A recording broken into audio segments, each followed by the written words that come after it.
ममता अपने बच्चे को जन्म देने के साथ अपने पति को खो देती है। पति की मौत के बाद ममता पर दुखों का पहाड़ टूट जाता है और वो बेघर हो जाती है। जिसके बाद ममता अपने छोटे से बच्चे को लेकर दर बदर की ठोकरें खाती है। इसी तरह से समय बीतता है और मेहनत मजदूरी करके ममता अपने बेटे सूरज का पालन पोषण करती है। ऐसे ही एक दिन ममता अपने 8 साल के बेटे सूरज को सूखी रोटी और प्याज खाने को देती है। ये खाना देखकर सूरज रोने लगता है और अपनी माँ से कहता है, माँ आज फिर तुम मुझे गरीबों वाला खाना दे रही हो। जानती हो स्कूल में सभी बच्चे कितना अच्छा खाना लेकर आते हैं। स्कूल में भी सब मुझे गरीब कहकर चिढ़ाते हैं। आखिर मैं गरीब वाला खाना कब तक खाऊंगा? मुझे भी अमीर घर का खाना खाना है। बेटा हम गरीब घर के कभी भी अमीर घर का खाना नहीं बना सकते और तुझे इसी में अपनी पूरी जिंदगी बितानी होगी। माँ मैं रोज रोज गरीबों वाला खाना नहीं खाऊंगा, मुझे भूख नहीं है। इतना बोलकर सूरज खाने पर से उठ जाता है। अपने बेटे को इस तरह से जिद करता देख ममता सूरज को समझाने की कोशिश करती है और उससे झूठ कहती है। बेटा अपनी माँ को माफ कर दे, पर मैं वादा करती हूँ जब तू बड़ा हो जाएगा ना तब मैं तुझे अमीरों वाला खाना बनाकर खिलाऊंगी। पर अभी के लिए ये खाना खा ले। अगर तू गरीबों वाला खाना नहीं खाएगा तो बड़ा कैसे होगा? तुझे बड़ा होना जरूरी है ना, और अमीरों वाला भी तो खाना खाना है ना। नादान छोटा सा बच्चा सूरज अपनी माँ की बातों में आ जाता है और चुपचाप खाना खा लेता है। इसी तरह से समय बीतता है और देखते ही देखते सूरज 25 साल का हो जाता है। माँ आखिर हमारी जिंदगी से ये गरीबी कब जाएगी? ये बचपन से गरीबों वाला खाना खा खा कर मैं परेशान हो गया हूँ। बेटा अब तू ही अपनी किस्मत बदल सकता है। मुझसे जितना हो सका मैंने उतना कर दिया तेरे लिए। माँ आप कुछ नहीं कर पाई हो मेरे लिए। आप मुझे 12वीं तक भी नहीं पढ़ा पाई। आखिर मुझ जैसे अनपढ़ से कोई क्यों शादी करेगा, या कोई मुझे अपने पास नौकरी क्यों देगा? मैं जहाँ भी नौकरी के लिए जाता हूँ लोग मुझसे मेरी डिग्री मांगते हैं। कहाँ से लाकर दूं मैं उनको डिग्री? बेटा सारे काम डिग्री से नहीं होते, मेहनत भी जरूरी होती है। तो आप ये चाहती हो ना कि मैं मेहनत मजदूरी करूं जैसे पापा करा करते थे, और मेहनत मजदूरी करते हुए ही पापा की तरह अपनी जान गंवा दूं? या तो फिर आपकी तरह पूरी जिंदगी गरीबी में बिता दूं और ये गरीबों वाला खाना खाता रहूं? अब सूरज बड़ा हो चुका था। वो ममता की किसी भी बातों में नहीं आता। ममता सूरज को कुछ समझा पाती उससे पहले सूरज वहाँ से पहले ही बाहर चला जाता है और काम की तलाश करने लगता है। पर हर बार की तरह उसे किसी भी बड़ी कंपनी में काम नहीं मिलता। जिसके बाद ना चाहते हुए भी सूरज एक दुकान में काम करने लगता है। ऐसे ही एक दिन उस दुकान में एक बड़े घर की लड़की आती है। उसे देखकर सूरज उस पर मोहित हो जाता है और उससे बात करने की कोशिश करता है। मैं इस लड़की से कैसे बात करूं? कैसे इसे अपने दिल की बात बताऊं? नहीं, मेरा इससे बात करना सही नहीं होगा। कहाँ मैं एक गरीब और ये पढ़ी लिखी अमीर, भला ये मेरी बात क्यों सुनेगी? इतना बोलकर सूरज अपने कदम पीछे कर लेता है, पर ये सब कुछ वो लड़की परी देख लेती है और खुद सूरज के पास आती है और उससे कहती है, मैं देख रही हूँ जब से इस दुकान में मैं आती हूँ तुम सिर्फ मुझे ही देखते रहते हो। ऐसा कुछ नहीं है मैडम, यहाँ बहुत सारे कस्टमर आते हैं और मेरा काम है हर किसी पर नजर रखना। अगर आपको मेरी तरफ से कोई परेशानी हुई हो तो मुझे माफ कर देना। परेशानी? अरे मुझे कोई क्यों परेशानी होगी? मुझे तो तुम पसंद हो। मुझे तो लगता है जब तुम मुझे देखते हो इतनी सारी लड़कियां रहती हैं दुकान में, पर तुम्हारी नजर सिर्फ मुझ पर रहती है। मुझे ऐसे लोग बहुत पसंद है जो लड़कीबाजी नहीं करते। इतना बोलकर परी तो वहाँ से चली जाती है, पर सूरज शर्मा जाता है और उसे समझ नहीं आता कि आखिर परी ने उससे ऐसा क्यों कहा। अब सूरज सारी रात इसी सोच में डूबा रहता और मन ही मन मुस्कुराता। अपने बेटे को हंसता हुआ देख ममता उसकी खुशी का राज उससे पूछती है। क्या हुआ बेटा, आज बहुत खुश नजर आ रहा है। खुशी से ही पेट भरेगा या फिर खाना भी खाएगा तू? माँ आज से जो भी खाने में है दे दो, मैं खुशी खुशी खा लूंगा, चाहे वो 4 दिन का बासी खाना ही क्यों ना हो। आप नहीं जानते आज मेरे साथ क्या हुआ है। अच्छा ऐसा भी क्या हो गया मेरे बेटे के साथ जो इतना ज्यादा खुश नजर आ रहा है वो? अच्छा माँ पहले तो मुझे ये बताओ, अगर कोई लड़की किसी लड़के से ये कहे कि तुम मुझे पसंद हो क्योंकि तुम इधर उधर नहीं देखते, इसका मतलब क्या हुआ? इसका मतलब ये हुआ कि वो लड़की उस लड़के को पसंद करती है और उसके साथ रहना चाहती है। क्या तुझे भी कोई लड़की पसंद करती है क्या? मेरा मतलब है कि कभी तुझे किसी लड़की ने ऐसा कुछ कहा? अपनी माँ की बातें सुनकर सूरज और मुस्कुराने लगता है और खुशी खुशी खाना खा लेता है। आज पहली बार ऐसा हुआ था कि सूरज ने खाने में कोई नाटक नहीं किया था। ये देखकर ममता को बहुत अच्छा लगता है। अब इसी तरह से कुछ दिन बीत जाते हैं। अब सूरज और परी एक दूसरे से मिलना जुलना शुरू कर देते हैं। देखते ही देखते दोनों एक दूसरे से बेहद करीब आ जाते हैं और परी सूरज से शादी करने का डिसीजन लेती है। सूरज, मुझे फर्क नहीं पड़ता तुम गरीब हो या अमीर, तुम अनपढ़ हो या पढ़े लिखे, मैंने तुमसे प्यार किया है, तुम मुझे बहुत पसंद हो। क्या तुम इसी तरह से हमेशा मेरे साथ रहोगे? मैं हमेशा तुम्हारे साथ रहूंगा, बस तुम मुझे कभी छोड़कर मत जाना। मेरी गरीबी देखकर डर मत जाना। अब सूरज और परी अपने घर वालों को जैसे तैसे राजी कर लेते हैं। पर ये क्या, ससुराल आते ही जब परी अपने गरीब ससुराल में गरीबों वाला खाना देखती है तो उसे अपने ससुराल वालों पर तरस आने लगता है। माँ जी, सूरज जी, आप दोनों इतने सालों से ऐसा खाना खा रहे थे, ऐसा सूखा खाना, आखिर आप इस तरह का खाना कैसे खा सकते हैं? माफ करना बहू, हम गरीबों के नसीब में ही सूखी रोटी ही लिखी होती है और हमारे साथ तुझे भी यही खाना पड़ेगा। मुझे माफ कर दे बहू, मैं तेरे लिए और अपने बेटे के लिए कुछ भी नहीं कर पाई। नहीं माँ जी, आप ऐसा क्यों कहती हैं? आपने अकेले अपने बेटे की परवरिश की है और मुश्किलों का सामना करा है, पर अब आपकी गरीबी के दिन खत्म हुए। आज इस घर में गरीबों वाला खाना नहीं, अमीरों वाला खाना बनेगा। क्योंकि परी बहुत अमीर थी, इसलिए वो अपने मायके से कुछ सामान मंगवा लेती है और अपने गरीब ससुराल में अपनी पहली रसोई में अमीरों वाला खाना बनाती है। अमीरों वाला खाना खाकर ममता की आंखें छलक जाती है, तो वहीं सूरज की खुशी का ठिकाना ही नहीं रहता। सही कहते हैं लोग, बहू लक्ष्मी होती है घर की। तेरे आते ही मैंने और मेरे बेटे ने अमीरों वाला खाना खाया। ये सब कुछ तेरी वजह से हुआ है बहू। माँ जी, अब हमारी गरीबी वाले दिन चले गए। अब से आप और सूरज जी यही खाना खाएंगे और सूरज जी मेरी कंपनी में काम करेंगे। परी के आने के बाद सूरज की जिंदगी से गरीबी चली जाती है और वो अपनी बीवी परी की कंपनी में काम करता है और उसकी कंपनी को आसमान की ऊंचाइयों तक पहुंचाता है। जा और अंजलि गांव में रहा करती थी। कांता के तीनों बेटे शहर में काम किया करते थे। कांता और उसकी तीनों बहुएं काफी गरीब थी। वो सब एक छोटे से झोपड़ी में रहा करते थे। ऐसे ही एक दिन, अरे बहू जल्दी उठो, सूरज उगने से पहले नदी से नहा कर आना है, नहीं तो फिर वहाँ पर मर्दों का आना जाना हो जाएगा। माँ जी, मैं उठ चुकी हूँ, अभी मैं पूजा और अंजलि को भी उठा देती हूँ। हाँ बहू जरा जल्दी कर, इन दोनों को तो कोई परवाह ही नहीं है। सूरज उग जाता है, उसके बाद नदी पर नहाने जाती है। पता नहीं कैसे नहा लेती है इतने खुले में। आज भी वर्षा के उठाने पर उसकी दोनों देवरानी नहीं उठती। बहुत जल्द सुबह होने वाली थी, इसलिए हमेशा की तरह आज भी वर्षा और कांता अकेले ही खुले में नहाने के लिए चले जाते हैं। कुछ देर बाद वो दोनों जब नदी से नहाकर आती हैं, तो देखती हैं कि पूजा और अंजलि नहाने के लिए निकल रही है। खुल गई तुम दोनों की आंखें, अब जा रही हो नदी पर नहाने। जानती हो ना, अब गांव के हर किसी के घर में गूसल खाना बन चुका है। अब कोई भी नदी पर नहाने नहीं जाता, इसीलिए नदी के पास वाले रास्ते को खोल दिया गया है।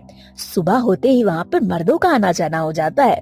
माँ जी, हम सब जानते हैं, और आप एक ही बात हमें क्यों रोज रोज याद दिलाती हो? वो इसीलिए बहू ताकि तुम दोनों खुले में ना नहाओ। तुम दोनों इस घर की इज्जत हो। अगर किसी ने तुम दोनों को खुले में नहाते हुए देख लिया तो जानती हो ना क्या हो सकता है। माँ जी, कुछ नहीं होगा। नदी के पास अपने दो पेड़ों के बीच में जो रस्सी बंधी हुई देखी है ना, वो हमने ही लगाई है। हम उस पर कपड़ा लगाकर नहा लेते हैं, इसलिए कोई हमें देख नहीं पाता। वर्षा और कांता के लाख समझाने पर भी अंजलि और पूजा अपनी इन हरकतों से बाज नहीं आती और खुले में नहाने के लिए चली जाती है। उन दोनों के जाने के बाद वर्षा अपनी सास से कहती है, माँ जी, ये दोनों कभी नहीं सुधरेंगे। जब तक घर में गुसल खाना नहीं बन जाता तब तक ना ये ऐसे ही मनमानी करती रहेंगी। आप मेरी बात मानो तो जल्द से जल्द घर के अंदर ना गुसल खाना बनवा दो। वैसे भी गांव में हर किसी के पास गुसल खाना है। बहुत चाहती तो मैं भी यही हूँ, पर तू तो जानती है ना हम कितने गरीब हैं। हमारे पास इतना पैसा नहीं कि हम गुसल खाना बनवा सकें। बेचारी वर्षा भी क्या कर सकती थी, वो भी अपनी सास के दुखों से अनजान थी। अब इसी तरह से कुछ दिन बीत जाते हैं और एक दिन कांता की तबीयत खराब हो जाती है, जिस वजह से वर्षा अपनी सास के साथ सुबह नहाने के लिए नहीं जा पाती। और जब उसकी दोनों देवरानी नहाने के लिए जा रही होती है तो वर्षा अपनी दोनों देवरानियों से कहती है, तुम दोनों नदी में नहाने जा रही हो? हाँ दीदी, पर आप ये सवाल क्यों पूछ रही हो जबकि आप तो बहुत अच्छे से जानती हो। वैसे मुझे ना कुछ पूछना था तुमसे। क्या सच में तुम खुले में नहाने जाती हो? मेरा मतलब है कि तुम्हें कोई देखता नहीं है क्या?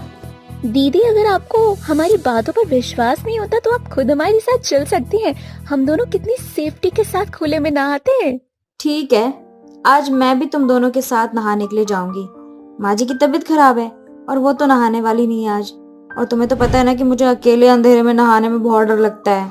वर्षा अपनी दोनों देवरानियों के साथ खुले में नहाने के लिए चली जाती है, जहां अंजलि और पूजा अपनी साड़ी उतार कर उस तार पर टांग देती है और नदी कपड़ों से चारों तरफ से घिर जाता है। पर्दा लगा होने की वजह से वर्षा को भी नहाने में हिचकिचाहट नहीं होती और तीनों बहू एक साथ मजे से खुले में नहाती है। अंजलि, पूजा, तुम दोनों का ये प्लान बहुत अच्छा है। इस तरह से नहाने में कितना मजा आ रहा है, हमें कोई देख भी नहीं पा रहा। चारों तरफ साड़ियों का पर्दा लगा है। खुले में नहाने का तो मजा ही अलग है। अब समझ में आया दीदी कि हम इतनी सुबह ठंड में नहाने क्यों नहीं आते। इतने अंधेरे और ठंड में भला कौन आए, जब हम दिन में भी अपने हिसाब से नहा सकते हैं। उधर देखो, सारे मर्द आराम से आ और जा रहे हैं और इधर हम तीनों भी आराम से खुले में नहा रहे हैं। पता नहीं गुसल खाने में क्या रखा है जो लोगों ने अपने घरों में गुसल खाना बनवा लिया और उसी में नहाते हैं। मुझे भी बहुत मजा आ रहा है। अब ना मैं ऐसे ही नहाऊंगी तुम दोनों के साथ। अब वर्षा भी अपनी दोनों देवरानियों के साथ खुले में नहाने लगती है और अपनी सास का साथ छोड़ देती है। वर्षा को भी अपनी दोनों बहुओं के रंगों में रंगता देख कांता की चिंता बढ़ने लगती है और वो अपने बेटों को फोन करके कुछ पैसे मांगती है। बेटा, घर में गुसल खाना बनवाना बहुत जरूरी है। अब नदी पर कोई नहीं जाता, वहाँ का रास्ता भी पूरी तरह से खुल चुका है। हर समय भीड़ लगी रहती है। इस तरह से बहुओं को खुले में नहाना सही नहीं है। माँ, हम आपकी परेशानी समझ रहे हैं। आखिर आप हमारे भले के लिए ही बोल रही हो। आप फिक्र मत करो, हम तीनों भाई मिलकर आपको कुछ पैसे भिजवा देंगे। अब कांता के तीनों बेटे कुछ पैसे कांता को भिजवा देते हैं। उन थोड़े से पैसों में कांता अपने घर में छोटा सा गुसल खाना बनवाने का फैसला लेती है और घर में गुसल खाना बनने का काम शुरू हो जाता है। पर ये देखकर तीनों बहुओं का मुंह बन जाता है और वो अपनी सास से लड़ने लगती है। माँ जी, जब आप जानती हो कि हमारे पास इतने पैसे नहीं है कि हम गुसल खाना बनवा सके, तो आप क्यों इन पैसों का गुसल खाना बनवाने में बर्बाद कर रही हो? आप इन पैसों से एक नया कमरा भी तो बनवा सकती थी ना। अगर कमरा बन जाता तो कितना अच्छा रहता। हम कितनी मुश्किल से एक ही कमरे में अपना गुजारा कर रहे हैं। मैं तुम तीनों की सास हूँ। तुम तीनों ने अपनी बेशर्मी आज पानी में जाके धो लेना, क्योंकि आने वाले कुछ समय में तुम तीनों अपनी बेशर्मी दिखाने के लिए नदी पर नहीं जा पाओगी। कांता अपनी तीनों बहुओं को करारा जवाब देती है और बहुत जल्द घर में गुसल खाना बन जाता है। गुसल खाना बनने के बाद भी कांता की तीनों बहू खुले में ही नहाने जाती है। माँ जी तो हमेशा चाहती थी गुसल खाना बने, मैं भी चाहती थी, लेकिन अब मेरा मन नहीं करता। दीदी, बन जाने दो गुसल खाना, हम तीनों यहीं पर नहाया करेंगे। मुझे तो वैसे ही माँ जी के विचार पसंद नहीं है, इसीलिए आप दोनों उनकी बातें बंद कर दीजिए। अब तीनों बहू अपनी सास की बुराई करने लगती है। कुछ देर बाद जब वो तीनों नहाकर निकलती है तो वो देखती हैं कि दो लड़के उन तीनों की तस्वीरें ले रहे हैं। उन दोनों लड़कों को देखकर तीनों शर्मिसार हो जाती हैं और वर्षा हिम्मत जुटाकर उन लड़कों से कहती है, तुम दोनों ये क्या कर रहे हो? फोन दिखाओ मुझे अपना। हम दोनों तो यहाँ हमेशा की तरह तुम तीनों को नहाता देख रहे थे, पर हम कल शहर जा रहे हैं, इसलिए सोचा कि आज क्यों ना तुम तीनों की जबरदस्त वीडियो बना ली जाए। ये क्या बदतमीजी है तुम तीनों की? हिम्मत कैसे हुई नहाते समय की हमारी तस्वीर लेते हुए? तुम तीनों आराम से बोलो। बेशर्मों की तरह खुले में खुद नहाती हो और हमें बदतमीज बोल रही हो। अरे जब तुम्हारे घर में गुसलखाना बन गया तो क्यों आती हो खुले में नहाने, हम जैसे लड़कों को रिझाने के लिए? उन लड़कों की बातें सुनकर उन तीनों बहुओं को अपनी गलती का एहसास हो जाता है और समझ आ जाता है कि उनकी सास खुले में नहाने से क्यों मना कर रही थी। तो वहीं दूसरी ओर अंजलि बिना घबराए उन लड़कों के हाथों से उनका फोन छीनकर नदी में फेंक देती है। तुम दोनों ने बहुत बड़ी गलती की। मैं किसी से नहीं डरती। मैंने सारे सबूत मिटा दिए और आज के आज जाकर मैं तुम दोनों की कंप्लेंट भी करूंगी। अब तीनों बहू जाकर उन बदमाश लड़कों की कंप्लेंट करा देती है। पुलिस वाले आकर जल्द से जल्द उन दोनों लड़कों को गिरफ्तार कर लेते हैं, जिसके बाद कांता की तीनों बहुएं खुले में ना नहाकर अपने घर के बने गुसल खाने में ही नहाती है। की सास सुमन एक दिन उससे कहती है, अरे बहू, शादी को 4 साल हो गए हैं, मुझे दादी बनाएगी या नहीं? आजकल के तुम पढ़े लिखे लोग बच्चा पैदा ही नहीं करना चाहते क्या? अरे माँ जी, ऐसी बात नहीं है। जब मुझे और विनोद को लगेगा कि हमें बेबी करना है तो हम कर लेंगे। अब दुनिया वाले और समाज वालों को दिखाने के लिए तो हम बच्चा पैदा नहीं कर सकते ना, क्योंकि जिम्मेदारी तो हम दोनों को उठानी है ना। और आपको तो पता ही है कि अभी मेरे और विनोद की जॉब का क्या सीन है। सीन चाहे जो भी हो, तुम दोनों मियाँ बीवी तो ऑफिस चले जाते हो, सारा दिन घर पर मैं अकेली रहती हूँ। मुझे इस घर में बच्चा चाहिए, वो भी जल्द, वरना मैं तीर्थ यात्रा पर चली जाऊंगी और वहीं रह जाऊंगी हमेशा के लिए, दोबारा नहीं आऊंगी कभी। माँ जी, आपके सीन से ना इस घर में बच्चा पैदा नहीं होगा। और हाँ, एक बात ना आप हमेशा याद रखना, ये जो आजकल के लोग हैं ना, जो आपको 2-4 बातें सुना कर जाते हैं कि आपकी बहू को इतना समय हो गया, उसका बच्चा नहीं हुआ, तो ना इन बातों में ध्यान देना आप बिल्कुल बंद कर दो। और इन आसपास के लोगों के साथ उठना बैठना भी बंद कर दो, क्योंकि इनको हमारे घर की कोई सिचुएशन नहीं पता जो हमें मालूम है। मेरे आसपास ना जितने भी लोग हैं, उन सभी के घर में एक नन्हा मुन्ना बच्चा है, और मुझे भी अपने घर में बच्चा चाहिए। अगर ऐसा नहीं हुआ ना तो मैं सच में ये घर छोड़कर चली जाऊंगी। अच्छा ठीक है, विनोद को आने दो, मैं उनसे बात करती हूँ इस बारे में। शाम को दोनों पति पत्नी ऑफिस से घर आ जाते हैं, जिसके बाद ऋचा अपने पति विनोद से इस बारे में बात करते हुए उसे कहती है, तुम्हारी माँ की ना ऐसी जिद है कि उन्हें अब इस घर में बच्चा चाहिए, और अगर बच्चा नहीं मिला तो वो घर छोड़कर चली जाएंगी। अब बताओ, ऐसा करने से काम चलेगा क्या? वैसे रिचा माँ बिल्कुल सही कह रही है। शादी को 4 साल हो चुके हैं, अब हमें एक बेबी कर लेना चाहिए, क्योंकि मेरा भी मन करता है कि अब मुझे कोई पापा बोलने वाला हो। अच्छा, तो प्लानिंग तुम्हारे अंदर भी चल रही है। अब अगर माँ जी भी तैयार हैं, तुम भी तैयार हो, तो फिर मुझे भी कोई दिक्कत नहीं है, मैं भी तैयार हूँ। फिर ठीक है, फिर शुरुआत आज ही कर दें क्या? हाँ बिना। ऐसे ही समय बीतता जाता है। कुछ ही समय बाद ऋचा प्रेग्नेंट हो जाती है। इस खुशी से सुमन बहुत ज्यादा खुश होती है। वो अपने आसपास सभी लोगों में मिठाइयाँ बंटवाना शुरू कर देती है। ऐसे ही एक दिन सुमन अपने समधन अनीता से फोन पर बात करती है और उससे कहती है, अरे अनीता बहन, तुम्हारी बिटिया माँ बनने वाली है और तुम नानी बनने वाली हो। मैं तो कहती हूँ कुछ दिनों के लिए यहाँ आ जाओ, तुम्हारी बेटी को भी अच्छा लगेगा। अरे ये तो बहुत अच्छी बात है कि मैं नानी बनने वाली हूँ। बहुत समय बाद ही खुशियाँ मेरे पास आई हैं। वैसे फिलहाल कुछ दिनों से मेरी तबीयत ठीक नहीं चल रही है। जैसे ही मेरी तबीयत में सुधार आएगा मैं अपनी बेटी से मिलने आ जाऊंगी। क्या हो गया बहन, तुम्हारी तबीयत तो ठीक है ना? अरे बहन, कुछ भी समझ में नहीं आ रहा। उल्टियाँ, चक्कर, अजीब अजीब सा मन हो रहा है मेरा। हे भगवान, प्रेग्नेंट मेरी बहू है। प्रेगनेंसी वाले लक्षण तो आपके अंदर दिखाई दे रहे हैं। कहीं ऐसा तो नहीं कि भाई साहब ने? अरे नहीं नहीं बहन, बुढ़ापे में तो ये सब लगता ही रहता है। कुछ उल्टा पुल्टा खा लिया होगा, इस वजह से मेरी तबीयत ठीक नहीं है। चलो ठीक है, अपना ध्यान रखना। ऐसे ही कुछ दिन बीत जाते हैं। ऋचा की माँ की तबीयत दिन प्रतिदिन खराब होने लगती है। ये देखकर ऋचा अपनी माँ के पास जाती है और उसे पास के ही अस्पताल में ले जाती है। चेकअप के दौरान पता चलता है कि ऋचा की माँ बनने वाली है।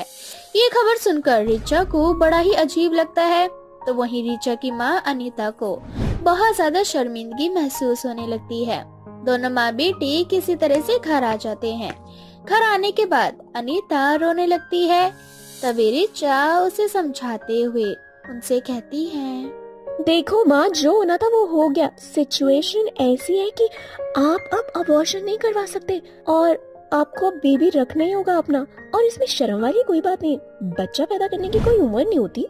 लेकिन बेटा, तेरे ससुराल वालों को जब पता चलेगा कि बुढ़ापे में मैं माँ बनने वाली हूँ तो वो मेरा बहुत मजाक बनाएंगे। माँ, मैं हमेशा से बोलती हूँ कि दुनिया क्या बोलती है इस बारे में हमें इससे कोई फर्क नहीं पड़ना चाहिए। मेरे ससुराल वाले अगर आपका मजाक बनाते हैं तो बनाने दो। ये सब कुछ ना कुछ टाइम के लिए रहता है, उसके बाद सब कुछ शांत हो जाता है, सब भूल जाते हैं जब उन्हें एक नई खबर मिलती है। तो ऐसे ही समय बीतता जाता है। जब ये बात सुमन को पता चलती है तो वो अपने समधन का खूब मजाक बनाती है और अपने समधन से कहती है, हाय राम जी, इनको बुढ़ापे में जवानी चढ़ रही है। एक तरफ बेटी माँ को नानी बना रही है तो दूसरी तरफ माँ अपनी बेटी को बहन बनाने का सुख दे रही है। वाह रे दुनिया, आजकल के लोगों में तो शर्म ही नहीं बची। कैसी बातें कर रहे हैं आप? और अगर मेरी माँ बनने वाली है तो इसमें शर्म की कोई बात नहीं है। कभी कभी क्या होता है, जो होता है अच्छे के लिए होता है, और इसके पीछे भगवान का क्या अच्छा छिपा है कोई नहीं जानता। इसीलिए इस बार में कुछ ना ही बोलो तो बेहतर होगा आपके लिए।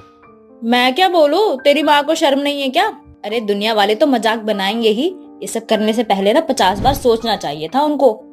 अब ऐसे ही समय बीतता जाता है। रिचा और उसकी माँ दोनों को देखते ही देखते 9वां महीना लग जाता है।